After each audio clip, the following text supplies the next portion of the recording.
welcome back to We Care Weekly. On this We Care Wednesday, I am your host, Zoe Lozier with Community Renewal of Pottawatomie County, joined by my co-host, Danielle Mason-Rains, who is taking a break from her maternity leave to join us today. Say hi to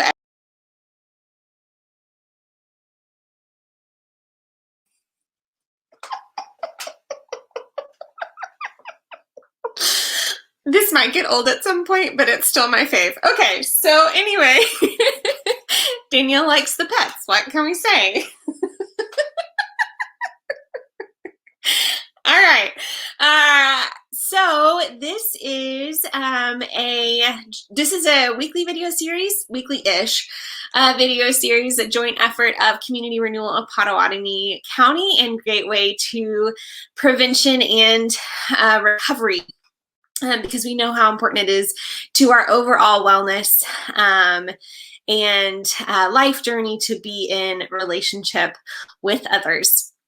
So the point of this weekly series is just to bring you some good news, caring stories out of our community. And this week, our first caring story comes from the Friendship House neighborhood, and my coworker, Michael. Tell us what you got, Michael. Well, hello, everybody. This is Michael Phillips coming to you live from the Good Neighbor Friendship House at the corner of Bryan and Main. And that is obviously the first good news happening in our neighborhood, is that the Friendship House is open and running programs.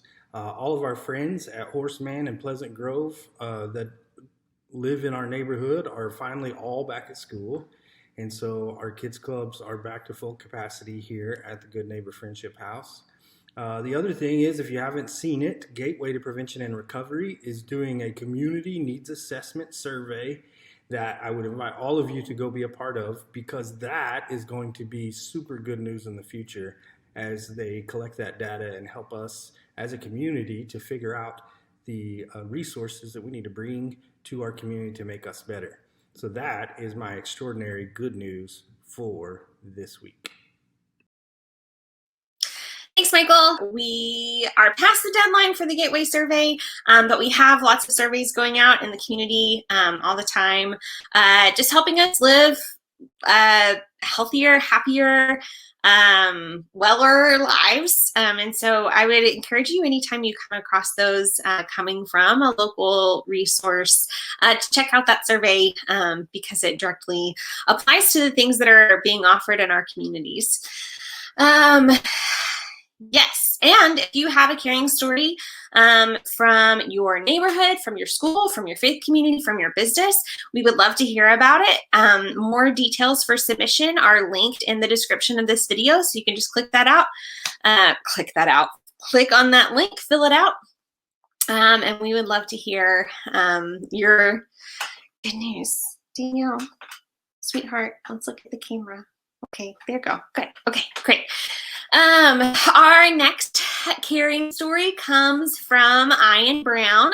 Ian is the Life Group Life Missions Pastor at Life.Church. And he has got a caring story from one of their community partners. Hey there, Ian.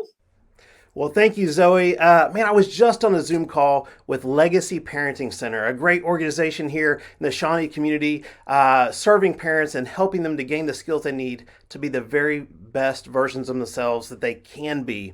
And they were telling me about a great volunteer named Deb.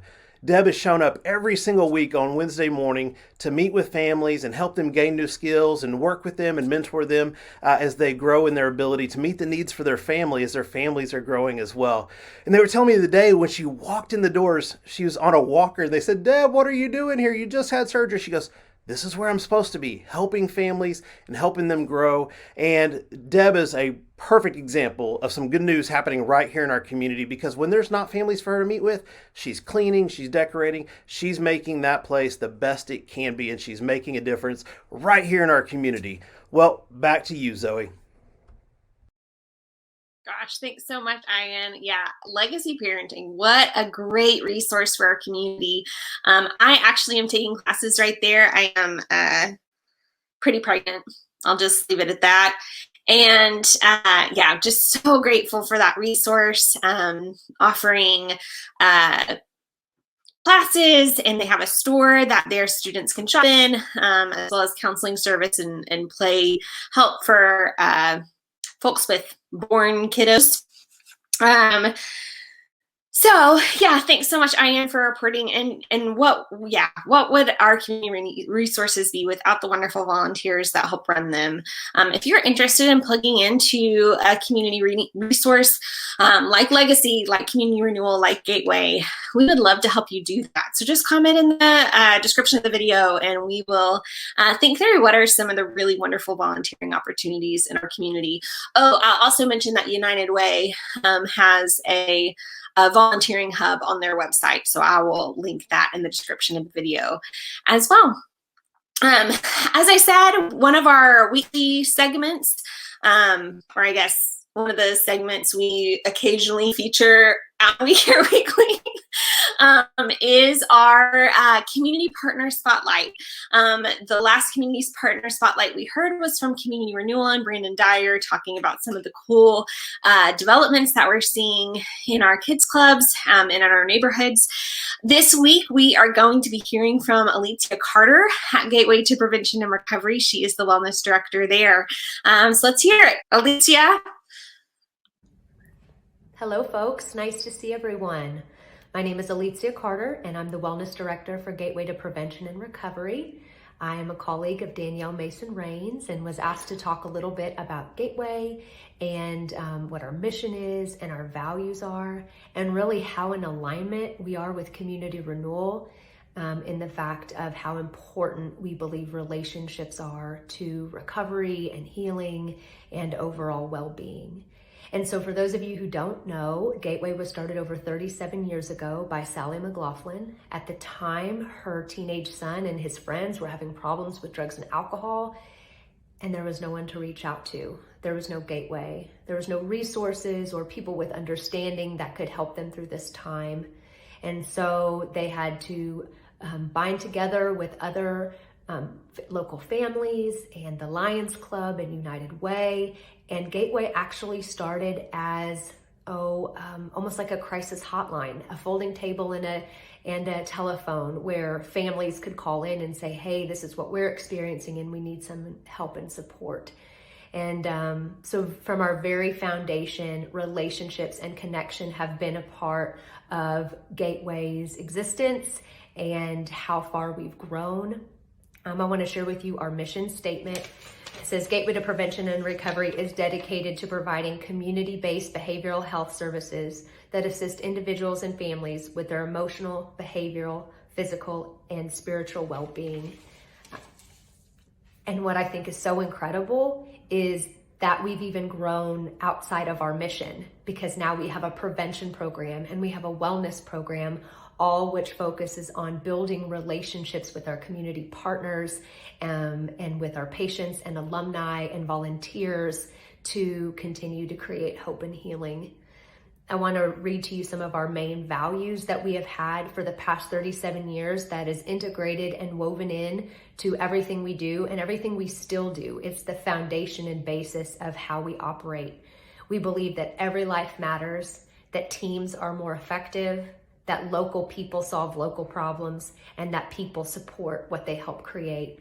And so connection is woven into how we operate as an agency, as individuals, and then hopefully what our patients and community partners get from us. We truly believe that the opposite of addiction is connection. And we are so thankful for our connection to Community Renewal and all the other fabulous partnering agencies. So thank you for all that you do in helping people stay connected and healthy. I hope you guys have a great day. Bye-bye. I love that so much, Alicja. So I have quite an intimate relationship with addiction recovery, and I have to second that relationships are so key to just having the wellness that comes along with recovery from addiction and also addiction prevention. And that's why Gateway is such a valuable partner to community renewal, and vice versa, is that that it's so hard to do this without one another. We'll segue into our wellness research. Danielle, do you want to? No, you don't want to? Okay, I'll do it. Yeah, no problem. That's fine. There are lots and lots of studies out about how being in relationships reduces stress. And a lot of addiction comes from initially trying to cope with the stress of life. And I'm just going to read this one.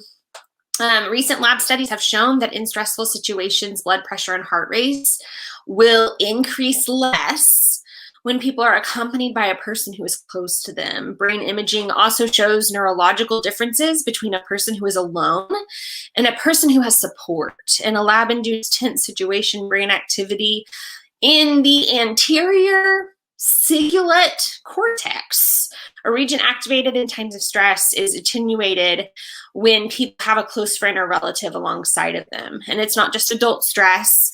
They also had a research published on children who had open relationships with their moms and could talk about stressful encounters.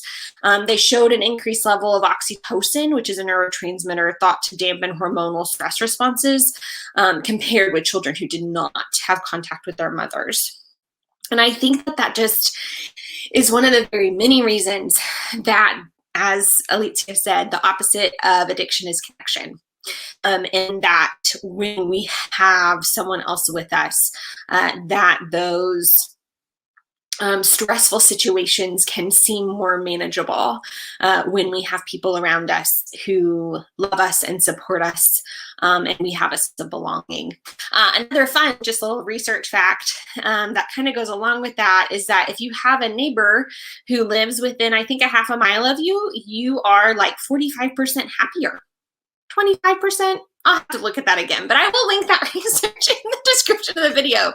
All in all, you're happier. So despite the percentage, yeah, of course you can trust us. We always link the research. Okay, folks, if you are interested, if you own a business, if you frequent a business, if you are interested in the business that you own, participate in, work at, frequent, participating as a We Care business, that would mean offering a discount to customers wearing a We Care shirt, a We Care mask, a We Care pin, any of the We Care swag on We Care Wednesday. We would love for you to participate in that. There are more details in the link in the description of this video, and you can sign up. Check that out and sign up there. Thank you so much for tuning in this week to We Care Weekly, where we bring you weekly-ish stories of caring from the Shawnee, Potawatomi County communities. I hope you have a really great afternoon. We'll talk to you later.